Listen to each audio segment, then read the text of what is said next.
ونستعينه ونستغفره ونؤمن به ونتوكل عليه ونعوذ بالله من شرور أنفسنا ومن سيئات أعمالنا من يهده الله فلا مضل له ومن يضلله فلا هادي له ونشهد أن لا إله إلا الله وحده لا شريك له ونشهد أن سيدنا وحبيبنا وسندنا ومولانا محمدا عبده ورسوله أما بعد فأعوذ بالله من الشيطان الرجيم بسم الله الرحمن الرحيم وعاشروهن بالمعروف فإن كرهتموهن فعسى أن تكرهوا شيئا وقال النبي صلى الله عليه وسلم النكاح من سنتي وفي رواية فمن رغب عن سنتي فليس مني صدق الله العظيم وصدق على رسوله النبي الأمين الكريم ونحن على ذلك لمن الشاهدين والشاكرين والحمد لله رب العالمين تمام قسم کی تعریف و توصیف کبریائی بڑائی حمد و ثنا اس وحدہ لا شریک کے لیے ہے جو اللہ رب العالمین ہے. لاکھوں درود و سلام ہو تمام انبیاء علیہ السلام پر، بالخصوص امام الانبیاء محبوب کبریا جناب محمد رسول اللہ صلی اللہ علیہ وسلم پر. درود پاک پڑھیں اللہم صلی علی محمد وعلی آل محمد كما صليت على إبراهيم وعلى آل إبراهيم إنك حميد مجيد. اللهم بارك على محمد وعلى آل محمد كما باركت على إبراهيم وعلى آل إبراهيم إنك حميد مجيد. میرے محترم بزرگوار دوستو و دینی بھائیو، اللہ تبارک و تعالیٰ کا بہت بڑا احسان، بہت بڑا کرم ہوا جو اس پاک مجلس میں آنے کی توفیق عطا فرمائی.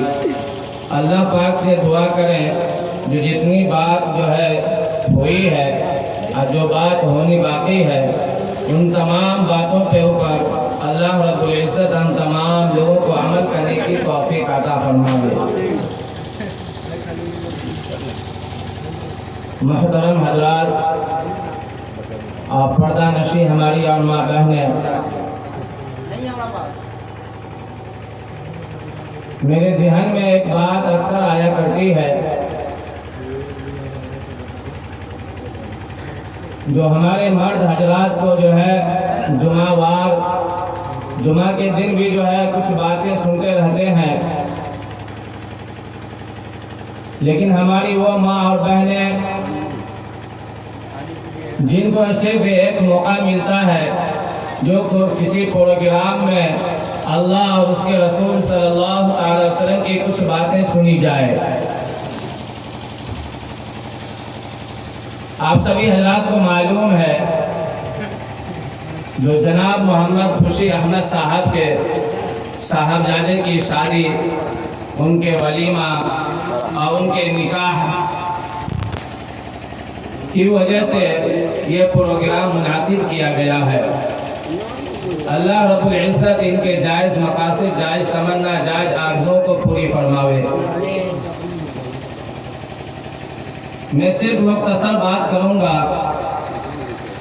کیونکہ وقت کی قلت ہے. پیارے آقا جناب محمد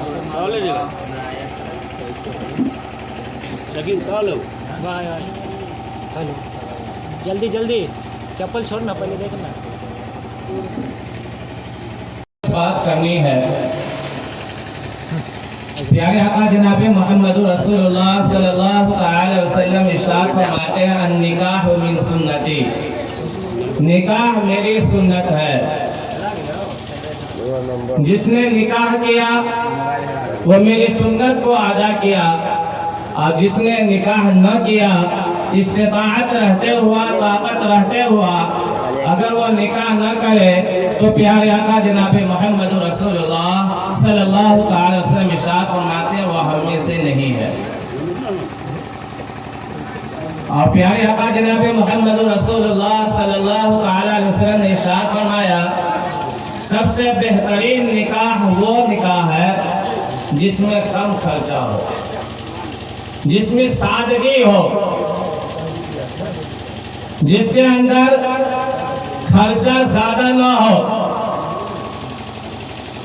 لیکن نکاح کو ہم لوگوں نے اتنا بھاری بنا دیا اور اتنا بھاری بھرکم بنا دیا، اب خاص طور سے ہمارے نوجوان، ہمارے گھر کی عورتیں، ہمارے گھر کے مرد حضرات نکاح کو اتنا بھاری بنا دیا، جو جس نکاح میں ڈی جے نہ آوے، جس نکاح میں باجا نہ بجے، جس نکاح میں گانا نہ ہو اور جس نکاح میں ناچ نہ ہو، وہ نکاح میں فائدہ نہیں ہے۔ یعنی ایسا نکاح کر کے کوئی فائدہ نہیں۔ نکاح وہ ہو جس میں مزہ آوے، نکاح وہ ہو جس میں ڈی جے بجایا جائے، نکاح وہ ہو جس کے اندر ناچا جائے، گایا جائے۔ میرے نوجوانوں، میں آپ سے پوچھنا چاہتا ہوں، جو اسلام کی تعلیمات کیا یہ ہے؟ یہ اسلامی تعلیمات ہے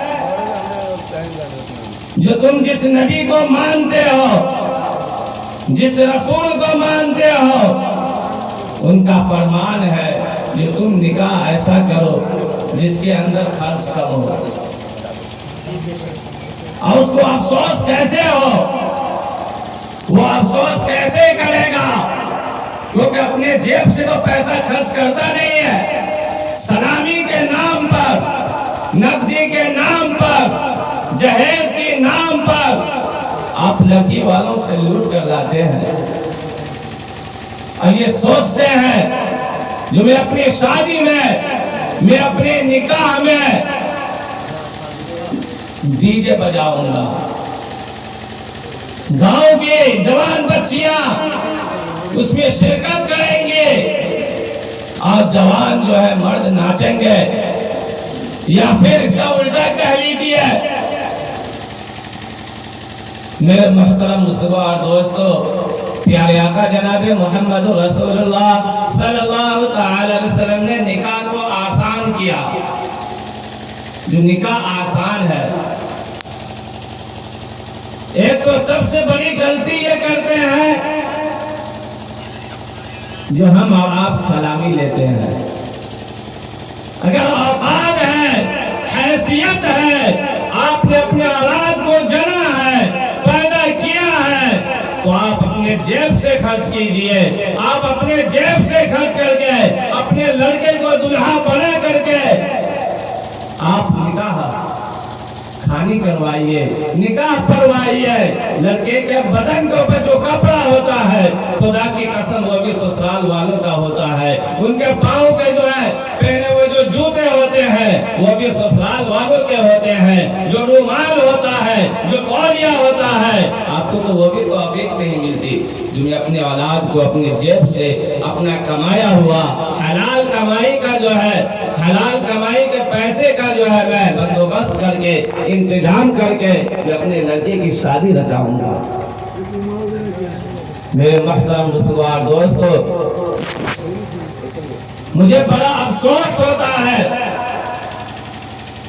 ٹھیک ہے، آپ شادی کر رہے ہیں، اچھی بات ہے، خوشی بات ہے، خوشی کی بات ہے، کیونکہ پیارے آقا جناب محمد رسول اللہ صلی اللہ علیہ وسلم نے ارشاد فرمایا، اگر تمہارے پاس طاقت ہے، اگر تمہارے پاس وہ استطاعت ہے، اوقات ہے، اگر تم شادی نہیں کرتے ہو تو پیارے آقا جناب محمد رسول اللہ صلی اللہ علیہ وسلم نے ارشاد فرمایا وہ ہم میں سے نہیں ہے۔ آپ شادی کیجئے، لیکن شادی کو آسان کیجئے، اور بغیر گانا کی شادی کیجئے، بغیر باجا کی شادی کیجئے، بغیر ڈی جے کی شادی کیجئے۔ آج لوگ رونا رو رہے ہیں،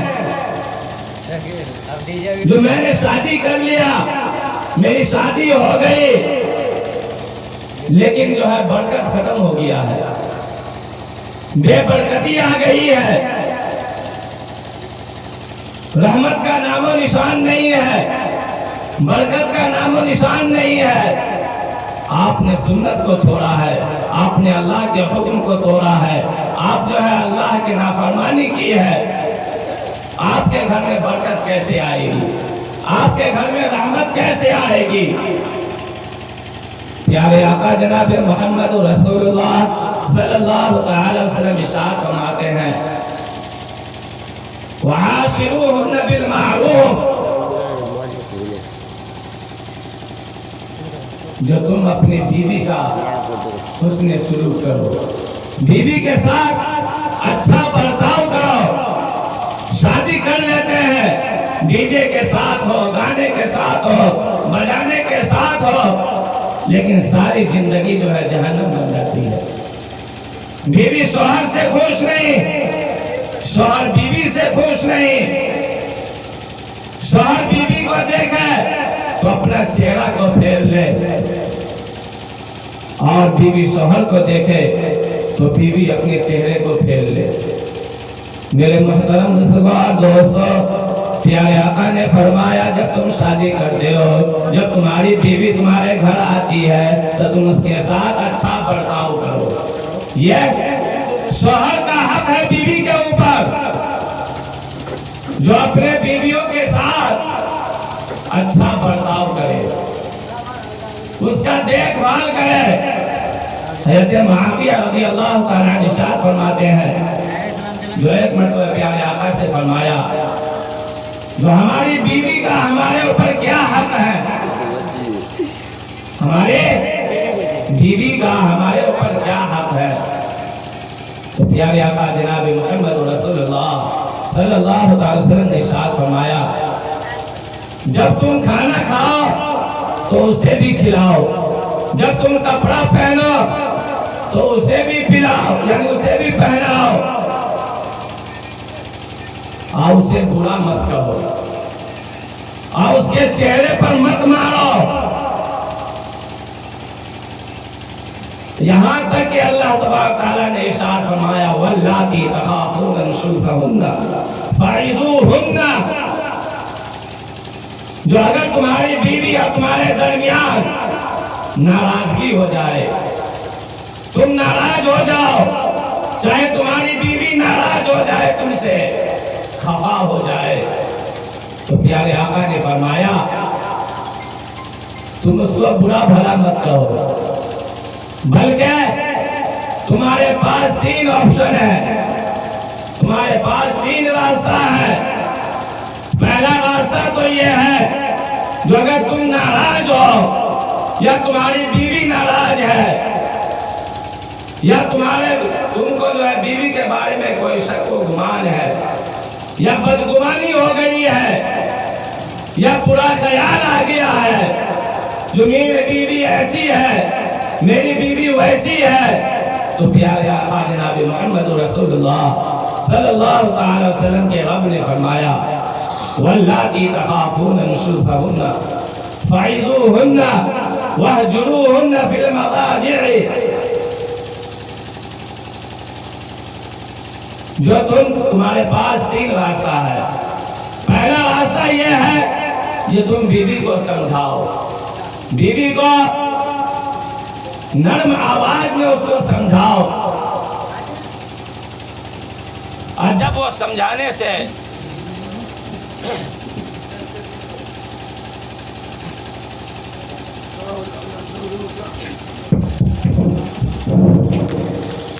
پہلا آپشن تمہارے پاس یہ ہے جو تم بیوی کو سمجھاؤ، اس کو نصیحت کرو، اس کی اصلاح کرو، اگر وہ سمجھانے سے بھی نہ سمجھے تو تم اپنے بستر کو الگ کر دو۔ پیارے آقا نے فرمایا بستر کو الگ کرو، اللہ کا فرمان ہے بستر کو الگ کرو، مکان الگ نہیں کرو، بستر الگ کرنا ہے، لیکن ایک ہی گھر میں رہنا ہے، گھر کو بھی چھوڑ کر نہیں جانا ہے، گھر کو بھی چھوڑ کر کے نہیں جانا ہے، اسی گھر میں رہنا ہے۔ لیکن بستر کو الگ کر لو. اگر اس سے بھی نہ مانے، اس کو احساس نہ ہو، تو پھر تم اس کو جو ہے تھوڑی بہت جو ہے مار سکتے ہو. آپ فرمایا چہرے پر نہیں مارو، چہرے پر نہیں مار سکتے ہو، اجازت نہیں ہے. پیارے آقا نے فرمایا جب ضرورت پڑے، اگر سمجھنے سے نہ سمجھے، بستر الگ کرنے سے نہ سمجھے، تو پھر اس کو تم تھوڑی مارو. وَضْرِبُوهُنَّ،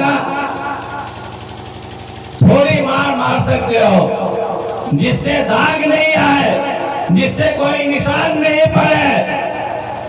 لیکن ہمارے نوجوان کو ڈی جے کی آواز سن کر کے، گانا سن کر کے، باجے کی آواز سن کر کے وہ اپنے بیویوں کے ساتھ ایسا ظلم کرتے ہیں، ایسا ظلم کرتے ہیں جو جیسا لگتا ہے قصاب بن گیا ہے. اور خواہ طلاق جیسا لفظ استعمال کرتے ہیں، جبکہ پیارے آقا نے اور اللہ رب العزت نے آپشن دیا، راستہ دیا ہے. یہ نہیں کہا جو تمہاری بیوی تم سے ناراض ہے یا تم بیوی سے ناراض ہو، خفا ہو، تو تم اس کو طلاق دے دو. نہیں میرے بھائیو، نہیں. فرمایا اللہ رب العزت نے تم اس کو سمجھاؤ. سمجھنے سے نہ سمجھے پھر تم اپنے بستر کو الگ کر لو. اگر اس سے بھی نہ سمجھے تو ایسا مارو جس سے نشان نہ آوے، جس سے داغ نہ آوے. بس اتنا ہی کہا ہے. لیکن اسلام ایک ایسی شریعت ہے، اسلام ایک ایسا مذہب ہے جو فرمایا اور مسئلہ ہے اگر تمہاری بیوی سے تمہاری بات نہ بنے، تمہاری بیوی سے تمہاری بات نہ بنے، آئے دن جھگڑا ہو رہا ہے، تو تم تنبیہ کے لیے اگر بہت عاجز آ چکے ہو، بہت پریشان ہو چکے ہو، تم اپنے آپ کو یہ سمجھ رہا ہو جو میری زندگی برباد ہو رہی ہے، تو شریعت نے کہا جو تم صرف ایک طلاق دو، کیونکہ گنجائش رہے گی، تم اپنے بیوی کو اپنے پاس لا سکتے ہو. اور کہا 3 طلاق نہیں دینا ہے بلکہ صرف ایک طلاق دینا ہے.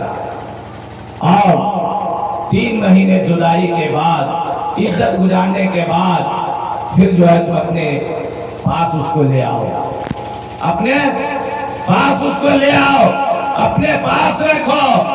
لیکن میرے محترم صغار دوستو، اب میرے نوجوانوں کی جماعت سنو، بات بات پہ طلاق دینا، بات بات پہ غصہ ہونا، بات بات پہ الزام لگانا بیوی کے اوپر، یہ بہت بڑا گناہ ہے. یہ بہت بڑا گناہ ہے. اور تمہارے اوپر یہ واجب ہے جو تم اپنے بیوی کو اچھا کھانا کھلاؤ. تمہارے اوپر یہ فرض ہے جو اپنے بیوی کو اچھے کپڑا پہناؤ. تمہارے اوپر یہ فرض ہے جو اپنے بیوی کے ساتھ اچھا برتاؤ رکھو، اچھا برتاؤ کرو. پیارے آقا جناب محمد رسول اللہ صلی اللہ تعالی وسلم ارشاد فرماتے ہیں جب تمہارے پاس 2 بیویاں ہو تو اس کے ساتھ انصاف کرو، ان کے ساتھ انصاف کرو.